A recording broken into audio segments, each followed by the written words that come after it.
नमस्कार. कधी रात्रीच्या आकाशात अचानक चंद्राचा रंग बदललेला, तो लालसर झालेला किंवा चक्क गायब झालेला पाहिला आहे का?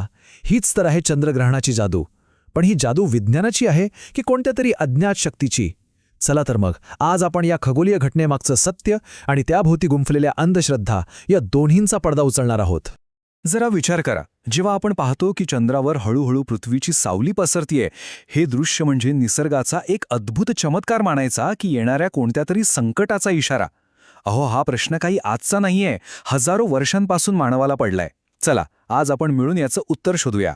कोणत्याही गूढ गोष्टीवर विश्वास ठेवण्याआधी त्यामागचं सोपं विज्ञान समजून घेतलेलं केव्हाही चांगलं. कारण खरं सांगायचं तर चंद्रग्रहण म्हणजे कोणतीही दैवी शक्ती नाही, तो आहे फक्त एक साधा सावलीचा खेळ. आणि हा खेळ इतका साधा आहे की तो आपण अगदी आपल्या घरीही करून पाहू शकतो. चला एक कल्पना करूया. आपण एका अंधाऱ्या खोलीत आहोत. आपल्या हातात एक टॉर्च आहे. समजा तो आपला सूर्य आहे. आता त्या टॉर्चच्या प्रकाशासमोर एक टेनिसचा बॉल धरा. ही झाली आपली पृथ्वी. आता बघा, त्या टेनिस बॉलच्या मागे एक सावली तयार झालीये, बरोबर? आता त्या सावलीत हळूच एक छोटा चेंडू आणा. हा झाला आपला चंद्र. आणि काय झालं? तो त्या सावलीत पूर्णपणे लपून गेला. बस इतकंच सोपं आहे चंद्रग्रहण. इथे कोणताही राक्षस किंवा राहुकेतू चंद्राला गिळत नाहीये. हा फक्त सूर्य, पृथ्वी आणि चंद्राचा प्रकाश आणि सावलीचा एक नैसर्गिक खेळ आहे. यात अलौकिक किंवा घाबरण्यासारखं काहीही नाही. ही एक पूर्णपणे भौतिक घटना आहे. म्हणजे वैज्ञानिक भाषेत सांगायचं झालं तर जेव्हा सूर्य, पृथ्वी आणि चंद्र एका सरळ रेषेत येतात तेव्हा पृथ्वीची सावली थेट चंद्रावर पडते. आणि सगळ्यात भारी गोष्ट काय माहितीये? हे इतकं अचूक गणित आहे की शास्त्रज्ञ पुढच्या 100 वर्षात कधी, कुठे आणि अगदी किती वाजता ग्रहण दिसेल हे आजच सांगू शकतात. बरं, विज्ञान तर अगदी सरळ सोपं आहे. मग प्रश्न हा येतो की इतक्या सगळ्या अंधश्रद्धा आल्या कुठून? चला आता काही सगळ्यात जास्त प्रचलित असलेल्या मान्यता आणि त्यामागचं वैज्ञानिक सत्य काय आहे हे तपासून पाहूया. बघूया तरी की या पिढ्यानपिढ्या चालत आलेल्या कथांमध्ये खरंच काही तथ्य आहे का?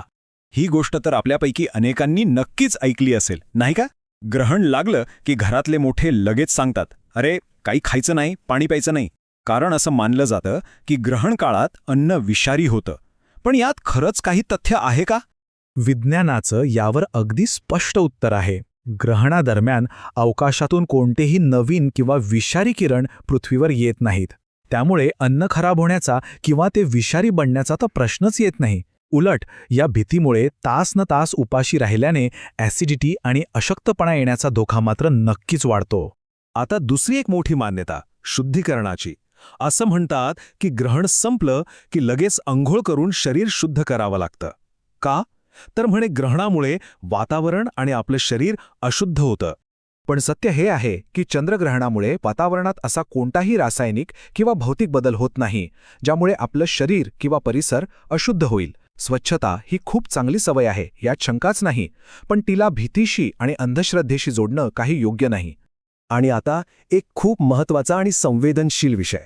ही एक अशी समजूत आहे ज्यामुळे अनेकदा गर्भवती महिलांना विनाकारण खूप त्रास सहन करावा लागतो.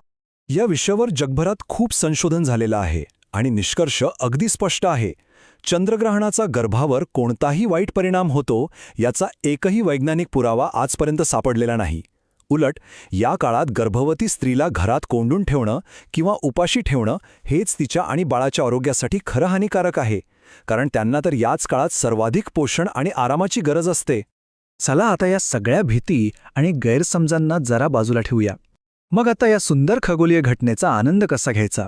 म्हणजे घाबरण्याऐवजी आपण या नैसर्गिक चमत्काराचा एक उत्सव म्हणून आनंद कसा घेऊ शकतो यावर बोलूया. इथे एक महत्त्वाचा फरक लक्षात ठेवणं खूप गरजेचं आहे. सूर्यग्रहण उघड्या डोळ्यांनी पाहणं धोकादायक असतं, कारण सूर्याची प्रखर किरणं डोळ्यांना इजा करू शकतात.